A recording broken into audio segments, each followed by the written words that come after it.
this event today is the celebration of 105 years of Polish independence, which the anniversary was last week on the 11th. And taking advantage of that, we wanted to speak a little bit about, how the times of Poland's lacking independence still influence the country today. So even though it's been over a century ago, we can still see the impact of the past imperial borders on Poland.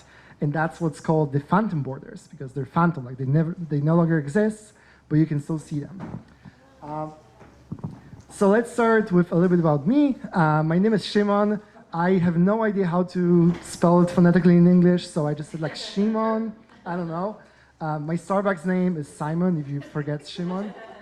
I work in tech here in San Francisco. I moved here 3 years ago. You can find me on Twitter. On Facebook, I run a pretty popular profile in Polish about maps, which is called Kartografia Ekstremalna. So like if you're Polish, you can follow that. And I'm generally like a huge nerd for maps and urban design. Is that a real mountain or is it AI? No, this is real. This is Mount Shasta. I hugely recommend this area. It's amazing. My favorite part of California, honestly. So let's start this journey with a bit of history. So, next week is Thanksgiving here in the US. And the first Thanksgiving was celebrated around 1635-ish by the Pilgrims. So while the Pilgrims celebrated Thanksgiving here, back in Europe, in Eastern Europe specifically, Poland was at the height of its existence. It was the largest it has ever been. It has just joined Lithuania in a union, which is called the Polish Lithuanian Commonwealth.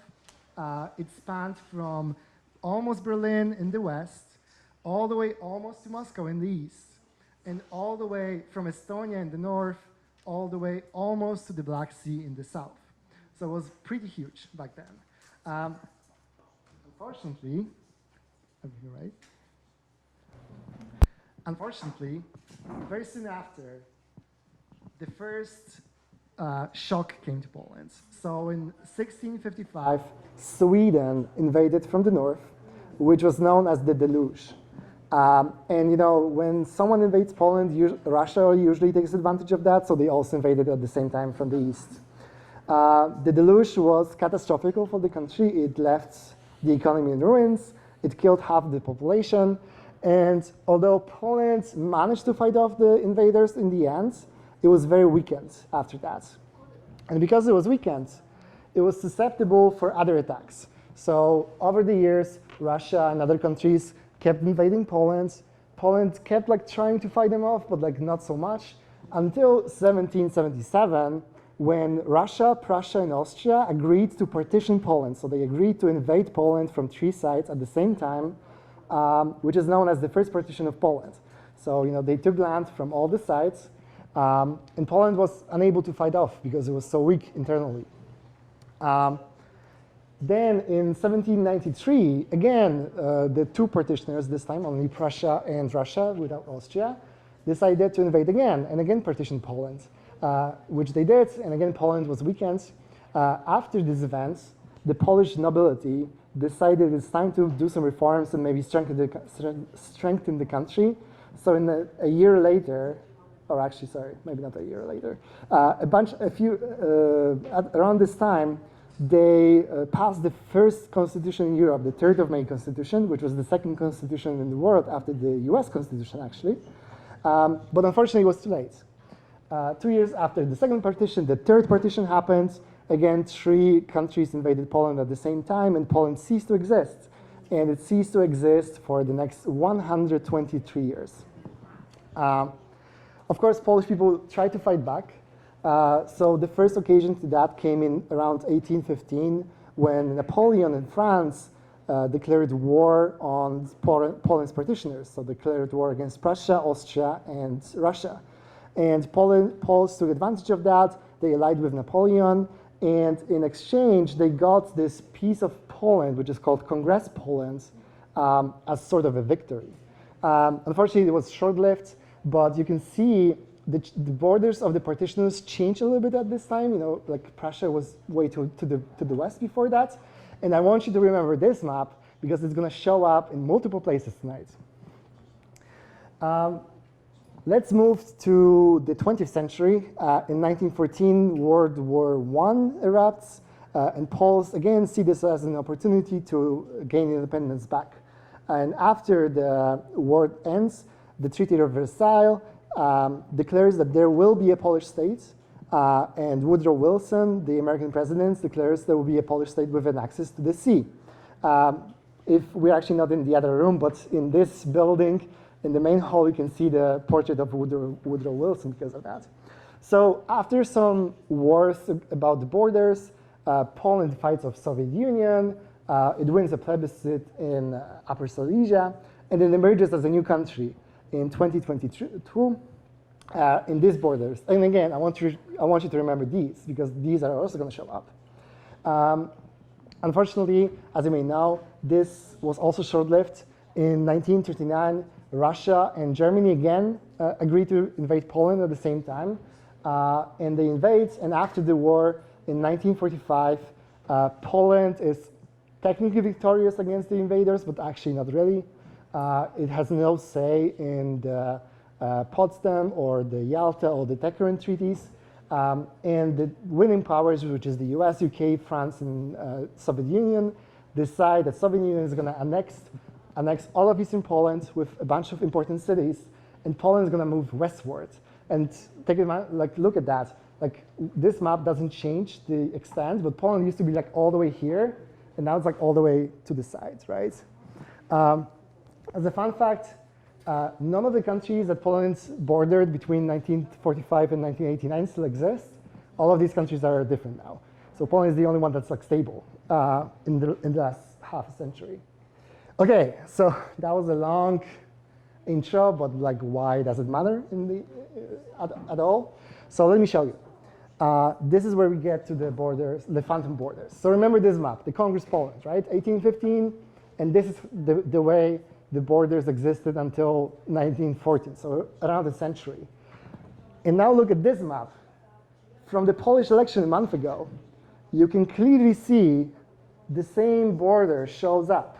So you can see the border actually, depicted here, which is the Imperial border. And you can see the conservative party, Law and Justice, clearly wins in the Russian part and in the Austrian part, whereas the democratic opposition wins in the former Prussian part. And that is not, the only time it happens. In almost every election looks the same way.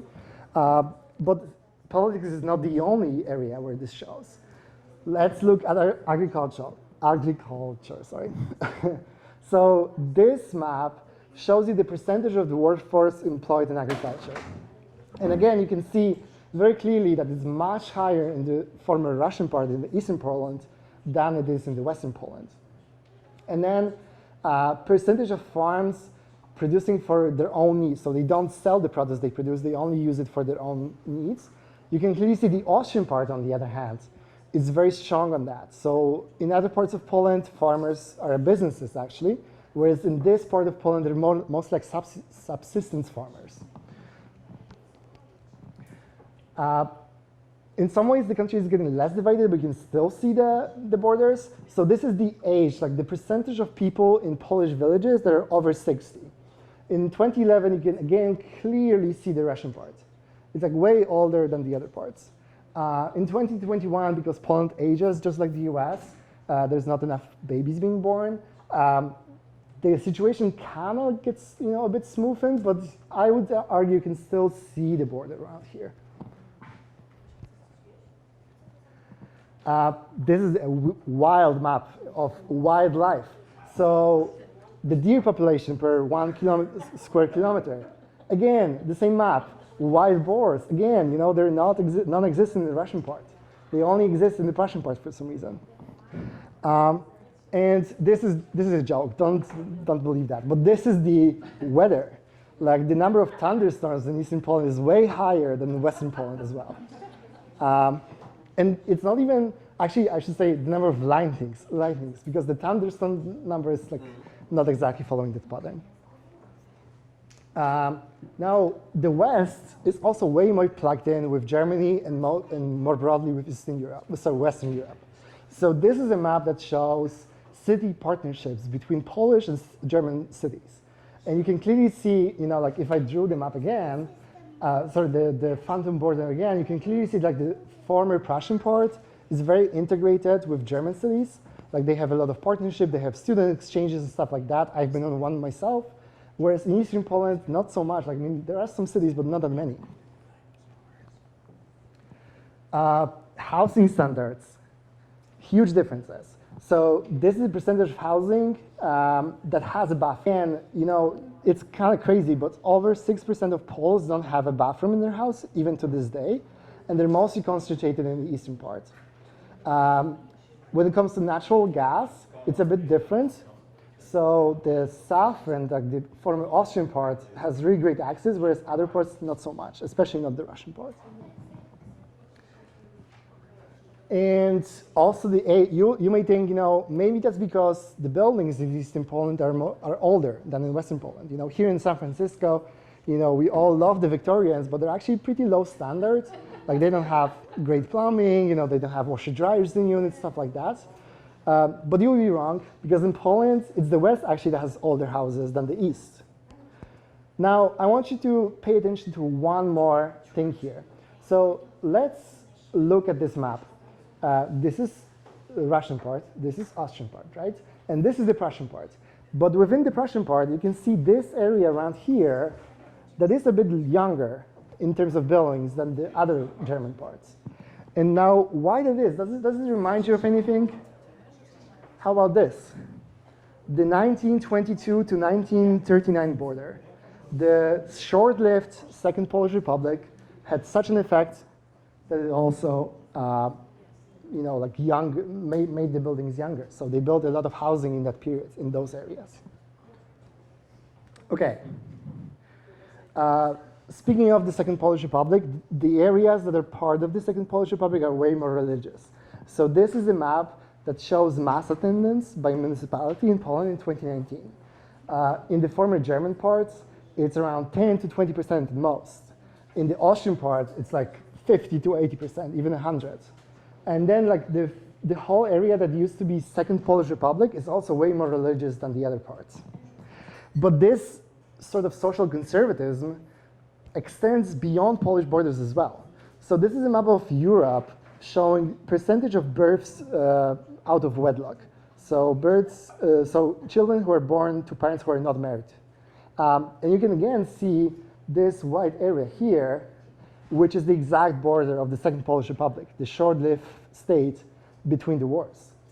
On this map, you can actually see a lot of more stuff. So, take a look at Germany. East Germany, which was the communist state, versus West Germany, which was the capitalist state. So by now, I've talked a little bit about Eastern Poland and how worse it is than Western Poland in many respects. So if you remember this ad campaign from around 10 years back, what would you say if your child asked you why you didn't invest in Eastern Poland? You probably have like some reasons now, but Eastern Poland isn't all bad. In fact, on some metrics, it's much better than the West. So when it comes to credit, people in Eastern Poland are way less likely to be delinquent on credit than people in Western Poland. People in Eastern Poland, I'm sorry, I actually forgot to change the name of this map. So this is actually a map of crime. People in Eastern Poland live in much safer neighborhoods than people in Western Poland. The West, kind of like the American West, is a little bit more dangerous than the East. Eastern Poland also has lower gender wage gap. So women in Poland in general have a pretty comparable salaries to men. But in Eastern Poland especially, in some areas they even have higher salaries than men. Whereas in Western Poland, it's more like men having higher salaries than women. So why is that? I've talked a lot about these differences. It's been 100 years. Like, why does it still show up? And there are a few theories to that. So the first theory is that theory of rootedness or being uprooted. So people who live in areas where the ancestors lived, your grandma lives next door, your mom lives next door, your sister lives on the other side of town. It's really hard to be progressive in those places. Like, say for example, you want to stop going to church. It's kind of hard because like everyone knows you, everyone notices you not going. So it makes sense that people in these parts go to church more. Versus in the West, everyone in the west of Poland is kind of like Americans. They just came there at some point. They're not rooted in those places. Their mom lives 500 miles away. Their grandma lives like somewhere else. You know, like there's no social control over them. So that's one of the theories why they're more liberal and more risk-taking as well. The second theory is something that I've already hinted on, the connected versus unconnected. So this map shows you the percentage of companies that have had foreign investment in them. And you can clearly see the former German part is like way more invested from the outside than the other parts. And you know, this also, you know, relates to the partner cities between Poland and Germany and stuff like that. So people in the West have just way more exposure to people from other countries than people in the East, especially because these borders don't exist. Like this is the EU, so it's like going from Arizona to California, whereas these borders do exist, and it's like a long way to get to the other country. The third theory is that it's the classic urban-rural divide, which also shows here in the US. So people in the cities are more progressive, they're younger, they're more dynamic, they're more entrepreneurial, whereas people in the villages or in the rural areas are a bit less like that. So one thing to know though, I've been talking about these differences from 100 years ago. We should also notice that there's a lot of areas where these differences are diminishing. So one of them is education. Poland is a huge success story when it comes to public education. In the 1989, Poland was one of the worst performing countries when it comes to education. And now it's one of the best performing countries in the PISA rankings. And this change has been pretty equal across the country, so there's no differences. These maps show the results of the 8th grade exit exams from primary school in Polish, maths, and English. And you cannot really derive any kind of connotations about it, right? Like Polish, pretty much equal around the country. Maths is like way worse. Polish people are not good at maths usually. English, everyone's pretty good. So that's one of the areas where the differences are diminishing quite rapidly. This was 2019, I believe. Yeah. What are the units? 65, is it age or? No, this is points. So like you can get 100 points, that's the max. So if you get like 50, you're like halfway through, right? So that's the proficiency? Yeah, yeah. So you can see maths, like I said, not very proficient. So you're saying that the undergraduate or school education improved dramatically after the collapse of communism? Yeah, yeah. At Not least, the other way around? No, at least in the international rankings. I'm surprised. Okay. So, you know, some differences are diminishing, but some new ones are emerging. And the biggest one that's emerging is the metropolitan versus left behind divides. So it's the same one as here in the US. You know, you have the Rust Belt, the South, you have the plains that are really depopulating, the investment is going away, whereas people in investments are concentrating in the superstar cities like San Francisco, LA, New York. This also happens in Poland. Warsaw, Poznań, Wrocław, Krakow, and Gdańsk are the big 5 cities of Poland that are really gaining population, gaining investment, gaining new jobs. They also have like the highest salaries and stuff, whereas the rest of the country is kind of like being left behind a little bit. So I want to end with my favorite map that I've ever created, which is the map of Christmas traditions. So Christmas is coming. I would imagine that our American friends here in this room, they probably get their gifts from Santa. But in Poland, Santa is only one of the potential choices from whom you get gifts from. So Santa is the most popular in Eastern Poland and in Western Poland. But there are some areas where some other people are popular. So in Greater Poland, which used to be part of Germany, the Weihnachtsmann, or Gwiazdor in Polish, is the most popular gift bringer. In Upper Silesia, where I'm from, it's Little Baby Jesus. Little Baby Jesus because it came through Austria, Bavaria, Czech Republic, like the Catholic countries in Central Europe. In Lesser Poland, it's Little Star, Gwiazdka. In the Protestant parts of Upper Silesia, it's a Little Angel. Because like they don't believe in Little Baby Jesus, I don't know, to be honest. And in some parts of Poland, you even get the grandfather frost, Dziadek Mróz, which is a Russian or even Soviet influence. So, you know, when you give gifts on Christmas to someone, like just remember about this map and ask them where they're from in Poland. And that's it for me. So thank you so much.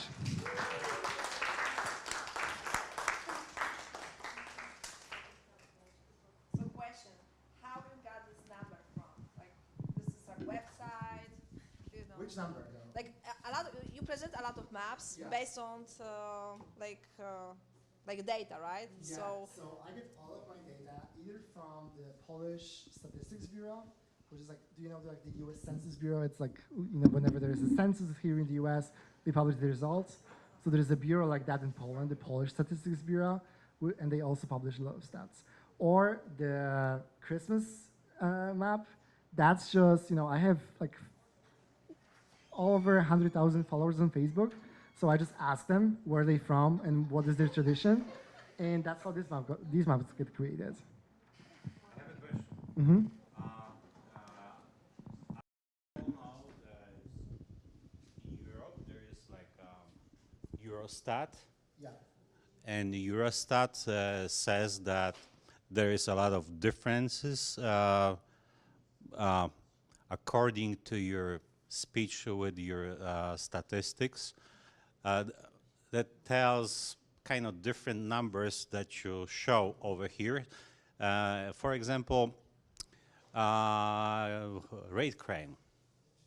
So the Poland in the Euro statistics is the lowest in Euro.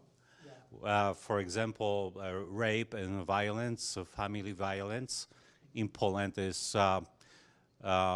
1.9 per 100,000, but France is 38 for 100,000, and Germany is even higher. Yeah. So you can border that. So how come that Germany, that is border close to Poland, is so much difference? How do you explain that? Great question. I think, you know, probably, I would imagine they, you know, like different countries have different laws. So what counts as one crime here may not count as crime over there. Other stuff, you know, just like populations are different, you know, like the, also like how many people like actually report crime. You know, here in San Francisco, we had this big debate, is it actually like a dangerous city or not? Like, the crime data says it's not, but then like other people feel like maybe it is. So, you know, like I focus on Poland, so hard for me to, you know, tell like what maybe the reason in, you know, other countries. Other thing I did notice that you were referring part of Poland or this part of Poland as a Russian part or German part. I don't agree with this. That was always Poland, because even Berlin, which is in Germany right now, used to be a Polish city. It was called Kopanica back then, and the reason is I speak for that is right now there is a district called Kepenik from Kopanica. It means Kopanica means the hill. So it was Polish city. It's like a whole northern part of the Germany by the Baltic was Polish. Yeah, I mean, like I'm not. Like Rostov and stuff like that. So you cannot say that was part of the Polish, part of the Germany, part of the Poland was always there. Germany invaded Poland. Russians invade Poland so many times, but Poland is still there. You keep that in your mind that Poland is Poland. Yeah, I mean, I think it's pretty obvious that that was a shorthand of, you know, the Russian occupied part of Poland, or the German occupied part of Poland. The same way that Western Ukraine would be the Polish occupied part of Ukraine, like back in the 20s. I was curious on the agricultural one you showed. Is there like a reason why like the part that was under Austrian partition would have like subsistence farming or like family farms? I mean, excellent question. So there is a reason, and the reason is that, so sorry, I was just looking for the map. So this is this map. So it's just a different legal framework. In Germany, in Prussia, it was like if you had a field as a farmer, only one of your kids would inherit the field. And then everyone else would have to leave or like marry or something. Whereas in the Austrian, like former Austrian part of Poland, it was like every kid, every son especially, would get a piece. So the average holding size is Yeah, yeah. So like over here it's like 4 hectares on average.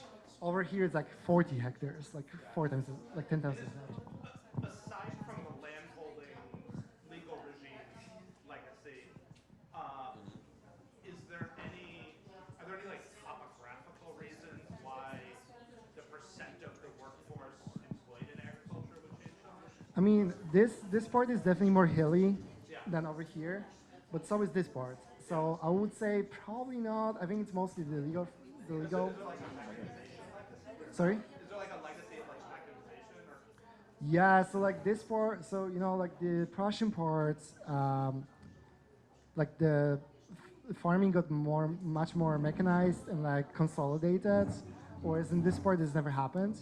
So to be fair though, a lot of the people here who are technically farmers are actually not farmers. They're like, you know, they have like a garden and they produce for themselves. Yeah, pretty much. Pretty much. And there's like a tax benefit to that as well. Cool. I actually have 2 questions. One is these maps are phenomenal. Can you? Is that your own doing? Yeah, I mean most of them. Not all. So I understand you get data and then use some software to. I grew up in Poland as a kid, and I'm fascinated by a lot of hypotheses that you mentioned. And with that new data and the visuals, do you expect like scientific master thesis or at the intersection of, I guess, data mining, sociology, geography, politics? Because you made several. I don't know, maybe not facts, but sort of theses, right? Can you speak to that? Yeah, great question. I think there has been some like science work, like some papers and research put into that already. I was really trying to find one that I remember reading, but I couldn't find it. That which was fascinating to me.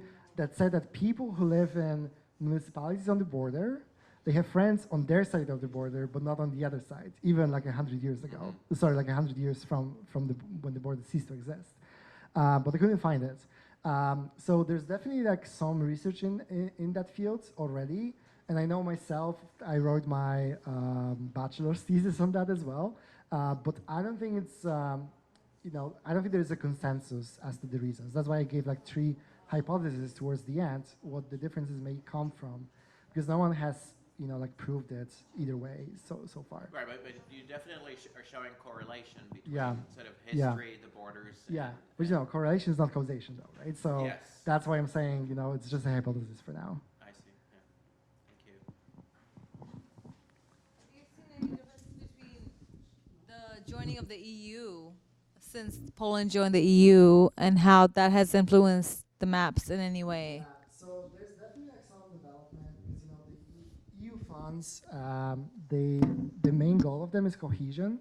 So the main goal is to kind of uplift the poorer regions to kind of like make the standard of living in them like better. So there has definitely been some development in that. So to the map with the restrooms and bathrooms, I don't know which one is. Oh, this one. So if I made this map like in 2002, for example, it would be like way more stark. So there's definitely been kind of like development in that front. Now the EU membership also has, it's not like a downside, but it's like a side effect, which is this part of Poland is the closest to the EU, right? To all the members of the EU. So this part of Poland gets the most development, right? So that's like another, and that's why it makes this part of Poland like fall behind on investment a little bit. But it's kind of like, you know, in some way, you know, offset by the cohesion funds and all of that. The Eastern Poland actually has a special fund to uplift its economy. But, you know, I think it's too early to tell. It's only been 20 years. And, you know, these borders are like 100 years old. So we'll see maybe like in 20 years again. Okay, I would like to add something to that map. That apparently you can see that the western part of the Poland was developed much better and much faster. It doesn't mean it wasn't fast. It is now. It is, but it's faster because I'm from Wrocław, which is west side. Yeah. The reason it's closer to Western world, Yeah. Germany and stuff like that. And before 2015, the government was pumping every money to develop everything on the western side. Yeah. And they didn't put any money to the eastern side. Yeah. And they were like forbidden, kinda, and there was nothing going on.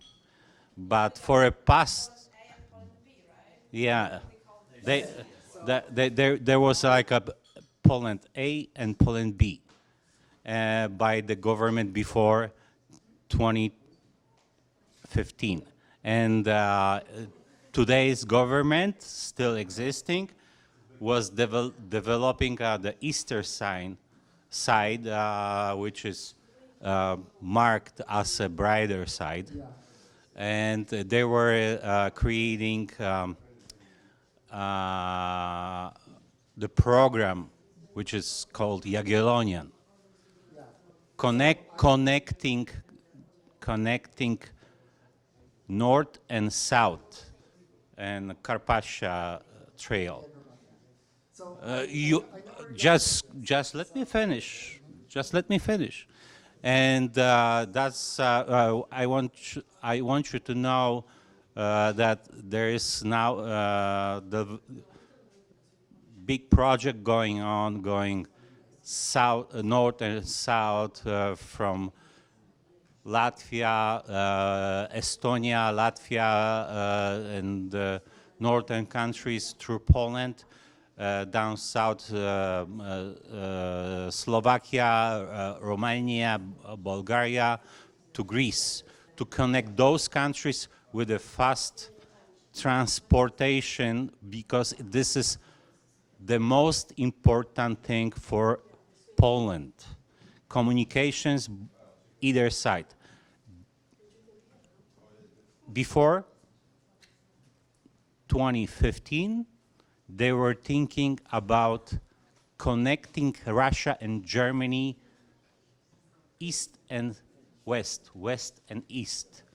And they were building highways only vertical.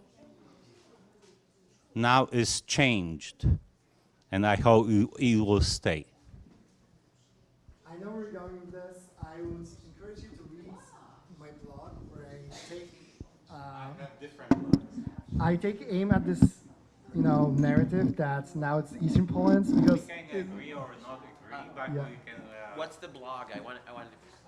Do you so- have a slide where I can Okay, learn it? so basically, let me just scroll back. Sorry, it's a lot of slides. Let's go this way. So if you go here, I recommend checking my Facebook page because it has like all the links. Or you can find me on Twitter. But basically, going back to you, we can discuss it like offline, okay? But like there is a post on my blog that. To you in your face. I don't like to talk on the internet. Yeah, I mean like offline. I mean like after we meet, so you can read the post and like see the data, and we can discuss it then. All right. Okay. Any other questions? Okay. Thanks so much for coming, and we're back to mixing. So get a drink.